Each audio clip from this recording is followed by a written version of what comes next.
Hey guys, it's Chris at Highline Guitars, and here's this week's quick tip for luthiers. Workbenches. You can never have enough workbenches. Unfortunately, they can be really expensive, especially if you're talking about some of the laminated maple ones that are out there. And really, you don't need to have a workbench like you would find in a furniture maker's workshop. I mean, yeah, they're great, and if someone gave one to me, I'd take it for sure. But I'm really hard on benches. I tend to beat them up pretty well over the course of building mini guitars.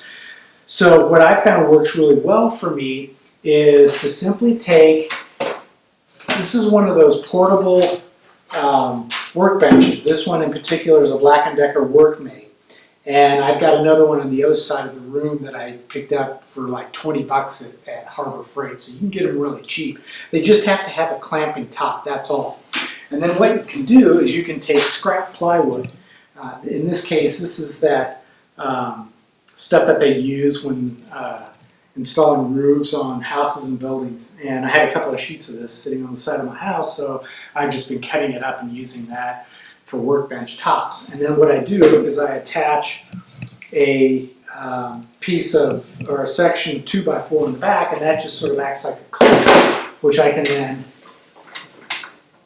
clamp on the table. And of course you can put like several layers of this stuff if you want to make it really strong and sturdy. I've just got a single 1/2-inch layer here, but if I wanted to, I could probably attach several pieces, and that would make it much stronger. And then I also like to use, this is just a cheap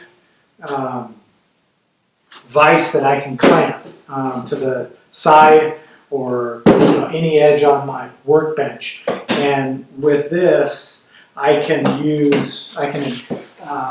clamp in my, I think I talked about this a couple weeks ago, this is my neck shaping buck.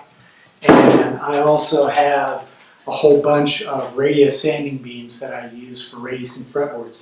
And I can just clamp these in anywhere on the table, and it works really well for portable work. So I can use one bench and purpose it for whatever task I happen to be working on. And the top that I'm using here is it's roughly 14 inches deep and about 48 inches in length. So I find that to be just about the right size for working on guitars. And then what's really cool about it is when you're in the finishing stages, I can throw a beach towel over the top of this to cushion the top and to protect the guitar as I'm working on the finish. So that's really it for this week. And I will have another quick tip for you next week. So take care.